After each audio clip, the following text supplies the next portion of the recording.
जय हिंद, जय भारत, जय श्री राम। ये विषय होगा, अभी हम सभी भारतवासियों से ही विचार करने की विषय दे रहे हैं। जो अपने घर में आग लगाएगा वो कैसे दूसरे के घर को बचाएगा, आज का ये विषय है। हम एक व्यक्ति की ये विषय में बात कर रहे हैं। इस समय जो कांग्रेस पार्टी के अध्यक्ष हैं,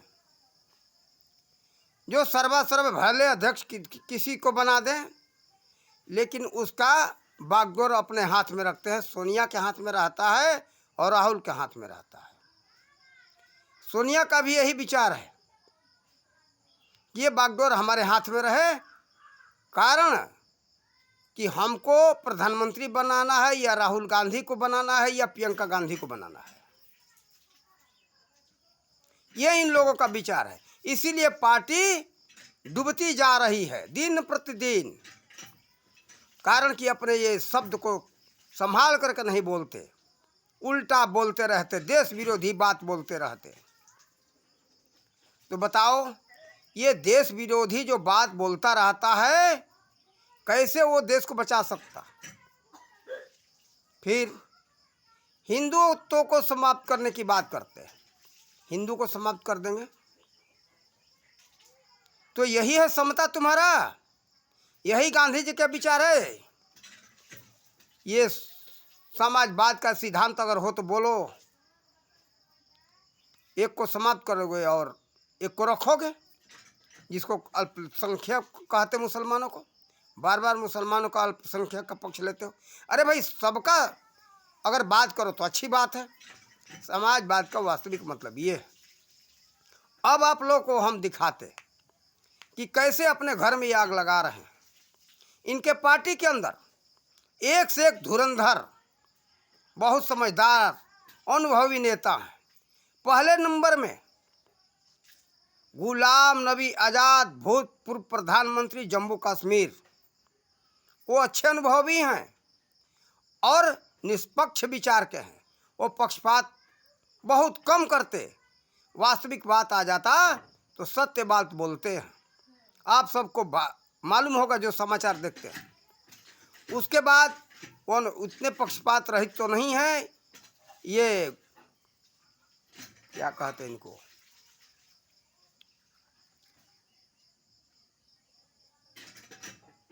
ज्योतिराव सिंधिया थे, इनको निकलना पड़ा। फिर दिग्विजय सिंह अनुभवी हैं और सचिन पायलट हैं राजस्थान के। ये नौजुवक थे और अच्छे परिश्रम करने वाले थे। और कपिल सिब्बल को हमें थोड़ा भूल रहे थे। देखो, कपिल सिब्बल है, वकील, बूढ़े हैं, अनुभवी हैं। इन लोगों को अध्यक्ष अगर बना देते तो क्या हो जाता? लेकिन अध्यक्ष नहीं बना रहे हैं। इनको तो हमें प्रधानमंत्री का कुर्सी मिलना चाहिए। जब बने तो हम बने, हमारा ही चले। जो अगर अच्छा हो गया, श्रेष्ठ हो गया, उसको भाई पार्टी से निकाल दो, उसका अपमान करो। गुलाम नबी का आज़ाद कैसे हुआ? निकाला गया, फिर लाया गया, फिर निकाला गया, फिर अब छोड़ करके अलग हो गया, अलग होकर के अपना पार्टी बना ली। तो देखो, ये आप सब लोग पूरे भारतवासी जानते हो कि राहुल गांधी के विचारों के कारण ही कांग्रेस पार्टी दिन प्रतिदिन गड्ढे में जा रहा है। उसका नामो निशान मिटने के कगार पर आ गया। लेकिन इन लोगों को अध्यक्ष नहीं बनाते। देखो, आप लोग को उदाहरण दे दूं।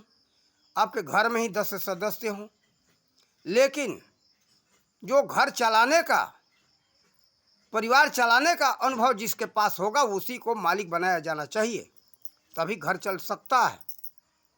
अगर एक व्यक्ति मुँह रखे कि नहीं भाई, मलिकाना तो हमारे हाथ में रहना चाहिए, घर चले ही चल न चले, तो घर बर्बाद हो जाएगा। यही बात है, पार्टी का हो या किसी घर का हो, यही बात है। देखो, ये इससे साबित होता है कि ये घर संभालने वाली पार्टी है, राष्ट्र संभालने वाला नहीं है। अगर ये बात न होता तो ये पार्टी नीचे नहीं जाती। इसमें अच्छे एक से अच्छे अनुभवी नेता पड़े हुए धुरंधर। तो बताओ, जो घर को नहीं संभालने का विचार कर रहा है वो देश को कैसे चलाएगा? देश को कैसे संभालेगा? देश को कैसे ऊंचा उठाएगा? देख रहा है कि हमारी पार्टी डूबती जा रही है, खड्डे में जा रही है, दिन प्रतिदिन बर्बाद होता जा रहा है। अपना गलत बयान देना ये छोड़ते नहीं। गलत इनका ऐसा खोपड़ी रहता है, अपने आप खुद कहते कि मैं तो पप्पू हूँ, पप्पू हूँ। एक वीडियो में हमने देखा था। बताओ, अपना पप्पू पाना छोड़ दो, तभी कांग्रेस पार्टी का उत्थान होगा, नहीं तो डुबाओगे। और तुम जो प्रधानमंत्री बन गए ना, ये देश को डुबा दोगे। तुम्हारी ऐसी स्थिति दिखाई दे रही है। जिसको शर्म नहीं है जाकर के विदेशों में देश के प्रति हर समय उल्टा पुल्टा अपमान की बात कर रहा है। विदेश का सम्मान और भारत को तुम ही कर रहे हो बदनाम। भारत देशद्रोही का काम है, ये गलत बात है। सब लोग विचार करो। सबसे नीच विचार है कि जो देश का बदनाम कर रहा है। अरे अपने देश के में कोई बात हो, अपने घर का बात घर में रखना चाहिए। ये अपने राष्ट्र की बात है, अपने राष्ट्र में रखो, उसको सुलझा लो, ये नहीं। इसीलिए देखो, एक भारतीय जनता पार्टी में ऐसी बात नहीं है। भारतीय जनता पार्टी में नरेंद्र मोदी जी हैं, देश को आगे विकास के रास्ते पर ले जा रहे हैं। सबका साथ, सबका विकास और सबका विश्वास के पथ पर चलते। तो देखो, ये पूरे विश्व के लिए उनका विचार है। आज अभी कहते कि हमें गरीबी को हटाना है, गरीबों को साथ लेकर के चलना है, गरीबी को हटाना है। और ये सब लोग कहते कि हमें मोदी को हटाना है। तो विचार करो, अगर मोदी हट गए तो क्या होगा भारत का? जोगी अगर हट गए, आगे नंबर है जोगी का। ऐसे जो है कि देखो कितना अच्छा न्याय कर रहे हैं कि उत्तर प्रदेश में शांति है। उनका नंबर आएगा तो कहेंगे नहीं भाई जोगी हटाओ और देश बचाओ। भाई क्या देश बचाओगे? तुम अपने घर को तो, पार्टी को तो बचा लो। ये लोग कहते मोदी हटाओ और देश बचाओ। जरा विचार तो कर लो सभी देशवासियों। जो अपने पार्टी को नहीं बचा रहा है वो देश को कैसे बचाएगा? आप लोग देखो, ठीक है, कहते कि हमारा पार्टी ने ये काम कर दिया, वो काम कर दिया, यही काम को कर रहे हो। ये अपने अपने जो योजना को दिखाते हैं। ठीक है, तो इस योजना को इतने दिनों में पूरा क्यों नहीं किया? उस समय तो सरकार टैक्स ले रहा था, टैक्स के पैसा कहाँ जाते थे? जरा विचार तो करो। मोदी जी के समय में पूरे भारत में इतनी महामारी आने पर सबको 1600 रुपये का इंजेक्शन लगा है, एक एक आदमी को। इनके राज में नहीं होता। ये लोग घोटाला पर घोटाला करने में लगे थे। सबको पता है भाई, ये विभाग में घाटा हो गया, उस विभाग में घाटा हो गया, उस विभाग में घाटा हो गया। क्यों घाटा हुआ भाई? आपका घाटा का नाम सुनाई दे रहा है क्या? कहीं किसी भी विभाग में घाटा अगर सुनाई पड़ रहा तो बताओ। इसमें विकास हुआ, उसमें भी विकास हुआ। आर्थिक स्थिति इनके लोगों के समय में एक उदाहरण दे रहा हूँ। जो 10 रुपये था, नरेंद्र मोदी उसको 25 रुपया कर दिया, 2.5 गुना कर दिया।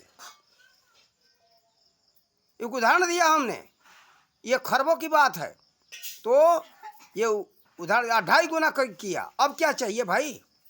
अब क्या चाहते हो? यही चाहते हो कि वो जो बचा हुआ है 2.5 गुना न हो सके, वो हमारे पास ये सारा आ जाए। जितना मूलधन है उतना में ही घाटा हो रहा था।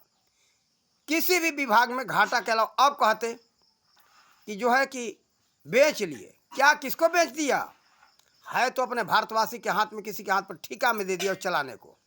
ऐसे ही किसान कानून जो बन रहा था, उस बिल में भी ये लोग ऐसे करके उसको बर्बाद करवाए। अब देखो, कई प्रदेशों में सूखा से बर्बाद हुआ, कहीं बाढ़ से बर्बाद हुआ। अगर हो गया हो तो वो नियम बन गया हो तो किसानों को घाटा नहीं होता। उसका भरपाई करता, जो ठेका ले लिया वो भरपाई करता। फसल हो या ना हो, एक मालगुजारी जो कहते लगान पर खेत दे देते लोग, कहते भाई हम 1000 रुपये एकड़ या 50,000, 10,000 जो भी एकड़, अलग एकड़ के हिसाब से अलग अलग नियम है। चाहे तुम्हारे खेत में उपज हो या मत हो, हमको उतना तो पैसा चाहिए। कहीं कहीं फसल के ऊपर ही लोग कह देते कि भाई हमको 10 कुंटल एकड़ के हिसाब से चाहिए, उपज हो या ना हो हमें से कोई मतलब नहीं, हमको 10 कुंटल चाहिए, 20 कुंटल चाहिए। वो जो खेत लिया है उसको देना पड़ता है। इसी तरह से ये नियम था कि भाई तुम्हारा उपज हो या ना हो, हम उसका ठेका ले लिए, इतना हम तुमको पैसा देंगे। बताओ, जो ठेका पर ले लेता है, क्या जो ठेका पर लेकर के लोग खेती करते हैं पैसे पर या गल्ला पर लेकर करे अनाज पर, क्या वो खेत ले लेता है? ये लोग भरम फैलाए कि नहीं नहीं भाई तुम्हारा खेती चला जाएगा। किसानों, भरम फैला करके उसमें राकेश टिकैत जो कहते हैं, राकेश डकैत कहता हूँ, ये दलाल जो है देश का दलाल, ये बर्बाद किया। भरम फैला करके किसानों का नेता बनकर के, किसान का नहीं नेता है, ये लुटेरों का नेता है। ये लुटेरे का साथ दिया, साथ दे करके किसानों को भरम में डाला। अब सब जो पता चल रहा है, जहाँ सूखा पड़ गया अब किसानों को पता चलेगा कि इसका नतीजा क्या हो रहा है। अब हो तो डकैत का साथ दोगे ना, लुटेरे का, तो अब जाओ घाटा में। वो कानून बन गया होता किसान बिल, तो कितना लोगों को लाभ होता। ये समझ में नहीं आया, अब आया वही मत्थे पर, तो समझ में आएगा कि मोदी जी क्या कर रहे हैं। मोदी जी जो भी कार्य कर रहे हैं देश हित में कर रहे हैं, जनहित में कर रहे हैं, राष्ट्र के ऊंचा उठाने के लिए कर रहे हैं। दिन रात निरंतर हमें राष्ट्र को कैसे ले जाना है उसमें दिमाग को लगाते, तब ये जो इतने दिनों में आर्थिक स्थिति को उन्होंने बहुत 2.5 गुना बढ़ाया। TV9 भारतवर्ष पर हमने समाचार में देखा था। तो देखो, कई लोग बताते हैं, हमने समाचार में खुद देखा। फिर यह 2.5 गुना स्थिति उसको जो ऐसे मान लो कि एक उदाहरण में जैसे 10 कहाँ 25, यहाँ 10 करोड़, एक उदाहरण 10 खरब है, तो 10 खरब को इन्होंने 25 खरब बना दिया। अब क्या चाहिए? उस समय भी टैक्स मिलता था, अब उसमें घाटा हो गया। ये क्यों नहीं विकास का काम किए? महज जहाँ मैं बैठा हूँ आज, इस क्षेत्र में बहुत स्थिति खराब थी, वही टैक्स का पैसा, और टैक्स का पैसा जो समाज के काम में आ रहा है, वो उस समय इन लोगों के जेब में आता था, बेईमानों के, चोरों के, डकैतों के। ये लूट लूट करके अपना खजाना भरते थे। तो काम कहाँ से हो? देखो, रोड बन रहा है, लाइट का व्यवस्था बन रहा है, हर जगह जहाँ जहाँ लाइट नहीं है वो जा रहा है। उज्ज्वला योजना के अंतर्गत जो है जा रहा है, वो सिलेंडर गया उस पर अभी मोदी जी बहुत छूट कर दिए। फिर जो है देखो, सभी गरीबों को शौचालय मिल रहा है। उस समय भी शौचालय का आता था, मकान के लिए पैसा आता था, लेकिन प्रधान के खाते में आता था। अब तो आ रहा है, जो लाभार्थी है उसके सीधा खाते में जाता है, वो पैसा निकाल करके अपना काम करे। किसी बिचौलिया को लूटने का मौका नहीं मिलेगा, दलाल नहीं खा पाएंगे। और वो दलाल खाते थे और कांग्रेस पार्टी को खिलाते थे। इनका सिद्धांत ही था, खाओ खिलाओ, लूटो लुटाओ, बस डकैती करो और उस डकैती में से हमको कमीशन दे दो। कमीशन पर ऐसा भारत लूटा जा रहा था। तो देखो, इस कमीशन खोरी से बचना है तो आप लोग सदा यही जो है नरेंद्र मोदी जी को रखो, यही देश को बचाएंगे और आगे उत्थान की तरफ ले जाएंगे। पक्षपात छोड़ो। थोड़े थोड़े लोभ में आकर के लोग कहते अरे नहीं नहीं अखिलेश अच्छे हैं। अखिलेश के समय में क्या हो रहा था इस जंगल में कहीं बिजली का सुविधा? गरीब गांव में घरों में बेचारे लालटेन और दिया जला करके रहा करते थे। लेकिन देखो, वहाँ भी लाइट की व्यवस्था हुआ, पानी की व्यवस्था हुआ। घर घर जो है जहाँ पानी का सुविधा नहीं था, वहाँ पीने के लिए पानी इन्होंने दिया। ये तो गुजरात से ही विकास का कार्य कर रहे थे, इसीलिए इनको खड़ा किया गया कि भाई यही प्रधानमंत्री बनेंगे तो ये अच्छा होगा, देश का विकास होगा। कारण कि विकास करने वाले के बारे में पता चल गया था, पूरे भारत को ही नहीं पूरे विदेशों में भी पता चल गया था कि जहाँ पानी पीने के लिए इतनी परेशानी थी, जा करके आप लोग देख लो सुई गांव कहाँ है। सुई गांव आता है बिल्कुल पाकिस्तान के बॉर्डर पर। वो जो है सरदार सरोवर बांध का पानी वहाँ तक नरेंद्र मोदी जी ने पहुँचाया।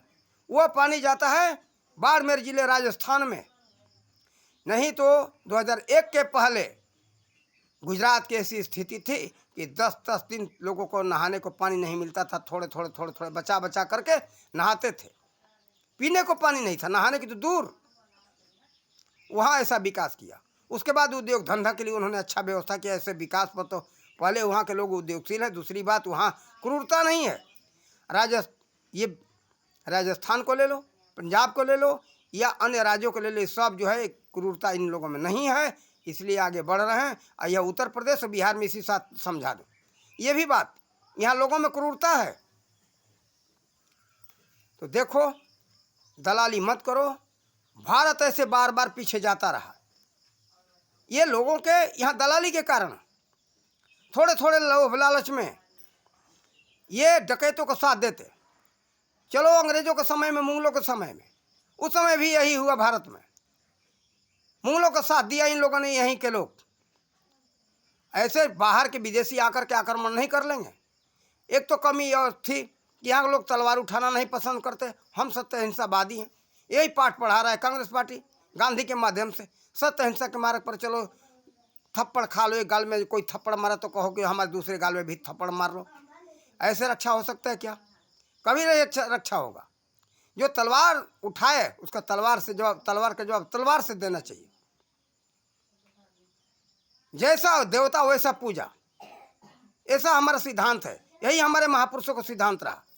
पहले समझा लो, न समझाने पर वैसे जवाब दो उसको, तभी अपना भला कर सकते हो, घर का भला कर सकते हो, देश का भला कर सकते हो। जो गांव में होता है वही पूरे देश में हो रहा है।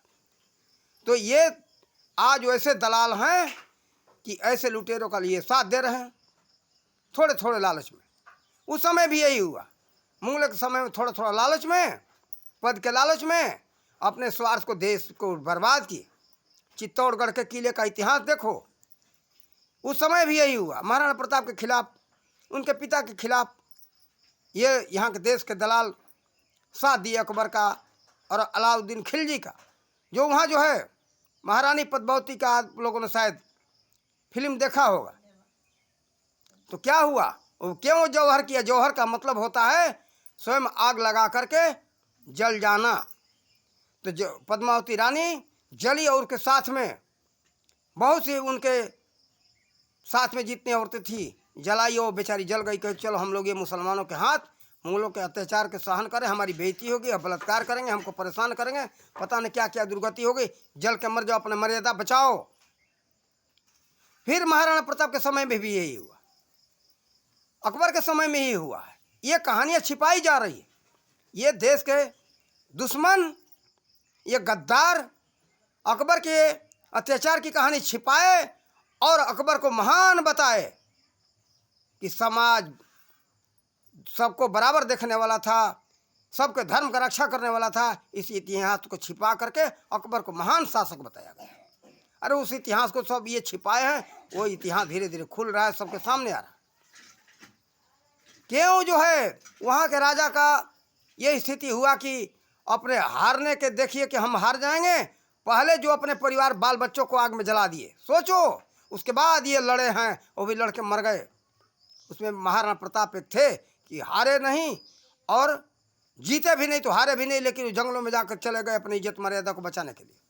लेकिन इतना क्यों महाराणा प्रताप अपना चित्तौड़ छोड़े, जाके घास की रोटी खाई? आप लोगों ने कहानी सुना होगा। क्या किसी को शौक है? सब जानते हैं कि महाराणा प्रताप ने घास की रोटी खाई थी। क्यों खाए? इतना न्यायकारी था अकबर। अकबर के समय की बात है, ये न्यायकारी था, इसीलिए अपने जो है कि शांति से था, किसी पर आक्रमण नहीं किया। ये कहते कि किसी पर आक्रमण तो अकबर ने किया ही नहीं, अत्याचार किया ही नहीं। क्या शौक से अपना चित्तौड़गढ़ किला छोड़कर भाग गए? क्यों नहीं विचार करते हो? सबको शौक है, आप अपना घर छोड़ दो, हम मान लेंगे कि वो चित्तौड़ के महाराणा प्रताप भी अपना राज छोड़ करके भाग गए होंगे। अपना घर तो जरा टूटी झोपड़ी तो छोड़ के दिखाओ, शौक से छोड़ के चले जाओ जंगलों में, मैं मान लूँगा कि महाराणा प्रताप भी चले गए होंगे। सब लोग जो है कि ये बहकाव में आते हो। इतना तो सबको पता है कि महाराणा प्रताप लड़े थे। चेतक उनके घोड़े का नाम था। इसके ऊपर कविता था, हमने याद नहीं है, पढ़ा था कविता। फिर जो है जब बेचारे वो जंगलों में जाकर के घास की रोटी खाए, लेकिन अकबर के सामने झुके नहीं। और यहाँ न्यायकारी बताया जा रहा है, और किसी को सताया ही नहीं, आक्रमण किया ही नहीं। महान था, अरे महान था उनके लिए जो सुरतवाला ही भेड़ुआ राजपूत अपने बेटी बहन को शादी किए, अकबर को दामाद जो बनाए। उस समय भी गद्दार थे और भेड़ुआ थे कि ये राजपूत, उस समय अधिकतर राजपूत अपने बेटी को, बहनों को दे दे करके साला बन गया, कोई ससुर बना, अकबर को अपना कोई दामाद बनाया, कोई अपना जीजा बनाया। तो ऐसे हुआ है। और वही लोग अकबर को महान लिखे हैं, और वही में का ये आज भी गद्दार जो है प्रशंसा करते अकबर का। ये कहते कि नहीं, मुगल तो बड़े अच्छे थे। उन इतिहासों को दबाया गया है। आप लोग ध्यान देना, 1947 से 1977 तक ये मुसलमान ही यहाँ के रहे हैं। ये शिक्षा मंत्री केंद्र में उन लोगों का ही देन है कि ऐसे इसी बराबर जो शिक्षा पुस्तकों में छापा गया, ये विदेशों के बराबर साथ देते। आज अभी देखो, हमास और इजराइल का झगड़ा चल रहा है, आतंकवादी संगठन है हमास, उसका ये लोग साथ दे रहे हैं। विचार करो, ये क्या देश का साथ देंगे? खाते हिंदुस्तान का, गाते विदेश अरब देश का। ये गलत है।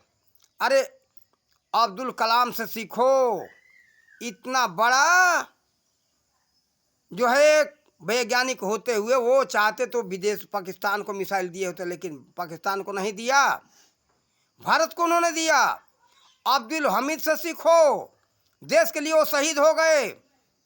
भारत धरती के संतान हो, अपने धरती के लिए जीना और मरना सीखो। केवल एक ही वर्ग हिंदू का कर्तव्य नहीं है, सबका कर्तव्य है। कहते कि हमारा भारत है, हमारा भारत में, हाँ कहते भारत में रहने के लिए, भारत का सुरक्षा करने के लिए भी कर्तव्य है, सबका है। देखो, ये नहीं करना चाहिए गद्दारी। और गद्दारी करना ही तो करो भाई, तुम्हारी मर्जी। अब हम क्या कर सकते, हम समझाएंगे। देखो, ये इस समय भारत को उत्थान के रास्ते पर ले जा रहे हैं नरेंद्र मोदी जी। इनको रहने दो, और सभी लोग थोड़े थोड़े लालच को त्यागो। ये थोड़ा थोड़ा लालच सबके लिए हानिकारक है, सबके लिए घातक है, और देश के लिए घातक है। देश नहीं बचेगा तो तुम भी नहीं बचोगे, गुलाम हो जाओगे, और वही अत्याचार सहना पड़ेगा।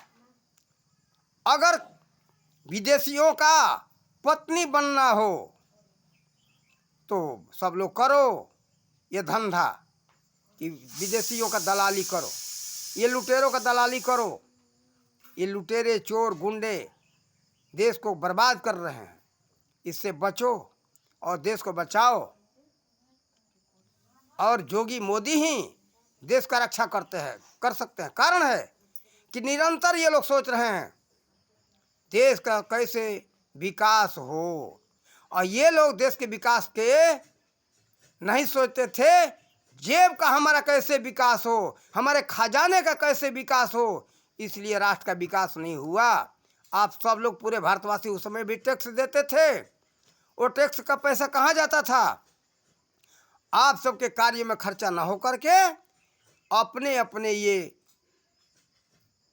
खजाने पर खर्चा करते थे, अपने जेब में खर्चा करते थे, और देखा देते घाटा हो गया। क्यों घाटा हुआ भाई? कैसे तुम सरकार चला रहे हो? जो घाटा करता है उसका कोई सरकार चलाने का अधिकार नहीं है। जो घर को बर्बाद कर रहा है, घर में मालिक रहने का उसका अधिकार नहीं है। लेकिन हमारे जैसे घर में रोज लोग मालिकाना छीनते हैं ना, उसी तरह से भारत में अब मोदी जी के हाथ में छीन करके दे दिए हो आप लोग। तुम मोदी जी के हाथ में रहने दो, तभी देश का विकास होगा। ये बदला बदली मत करो कि नहीं 5 साल उनको देखे तो 5 साल इसको देख ले। फिर बर्बादी वाले चोर गुंडे के हाथ में सत्ता आ गया तो फिर मोदी जी को हम बहुत बुरा हाल करेंगे। ये सब चोर गुंडे, ये भी मैं चेतावनी दे रहा हूँ, बहुत बुरा हाल करेंगे ये सब लोग।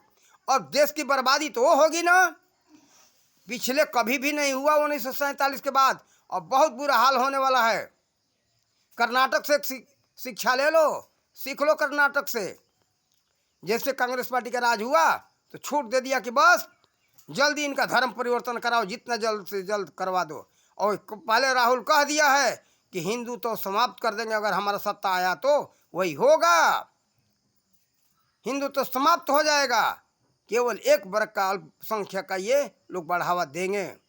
अगर ये करवाना हो तो किसी भी पार्टी के हाथ में जा, सबका देखो, कांग्रेस का नहीं है, जितने ये कांग्रेस पार्टी के साथ आए हैं सब इंडिया अलायंस का यही सिद्धांत है। सब सनातनी के खिलाफ आवाज़ उठाए, तो सनातनी पर आवाज़ उठा करके नहीं अपना वोट इकट्ठा कर सके। तो अब हिंदू समाज में फूट डालने की नीति लगा ली है।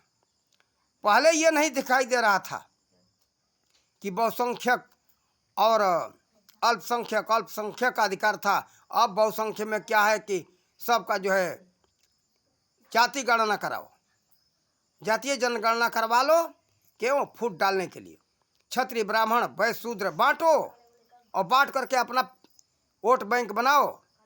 तो देखो, आप सब लोग समझो, बहुत लोग तो समझ रहे हैं और हम तो समझ ही रहे हैं, लेकिन बहुत लोग इस बात को समझते ये सब लोग फूट डालो, आज़ादी करो का ये नीति अपना ली है अंग्रेजों से और उसी पर ये सब नेता यहाँ के चल रहे हैं। लेकिन ये नीति नरेंद्र मोदी जी का, योगी जी का नहीं है। ये लोग चाहते हैं कि सबका साथ, सबका विकास और सबका विश्वास, इस हिसाब से, इस सूत्र से ये लोग चल रहे हैं।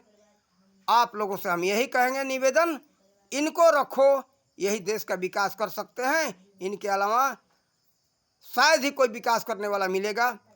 तब तक ये सब चोर गुंडों का नाश भी हो जाएगा, देश बच जाएगा। अगर इन सब का सत्ता आ गया तो अब भारत की बहुत बुरी स्थिति होगी।